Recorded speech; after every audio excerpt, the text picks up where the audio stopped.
Hi friends, నేను మీ నాయుడు సార్ని. 100% మీరు మాట్లాడతారు నిహాలి స్పోకెన్ ఇంగ్లీష్ ఇన్స్టిట్యూట్. ఈ వీడియోలో మనం ప్రేజల్ వర్బ్ గో అవే గురించి తెలుసుకోబోతున్నాం. ఈ వీడియో గనక మీకు నచ్చినట్లయితే లైక్ చేయండి, షేర్ చేసుకోండి. షేర్ చేసుకోవడం వలన ఎంతో మంది ఇంగ్లీష్ రాని వారికి నిహాలి స్పోకెన్ ఇంగ్లీష్ని పరిచయం చేసిన వారు అవుతారు. మీరు గనక మన నిహాలి స్పోకెన్ ఇంగ్లీష్ని మొదటిసారి చూస్తూ ఉన్నట్లయితే తప్పకుండా సబ్స్క్రైబ్ చేసుకోండి.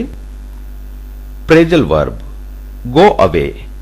గో అవే అనే ప్రేజల్ వర్బ్ను ఎలాంటి సందర్భాలలో ఉపయోగిస్తామంటే to leave a place or person, అంటే దూరంగా వెళ్ళు అని చెప్పే సందర్భాలలో మనం గో అవే అనే ప్రేజల్ వర్బ్ను ఉపయోగిస్తాము.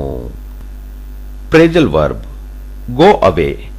గో అవే అనే ప్రేజల్ వర్బ్ను ఎలాంటి సందర్భాలలో ఉపయోగిస్తామంటే to leave a place or person, అంటే దూరంగా వెళ్ళు అని చెప్పే సందర్భాలలో మనం గో అవే అనే ప్రేజల్ వర్బ్ను ఉపయోగిస్తాము.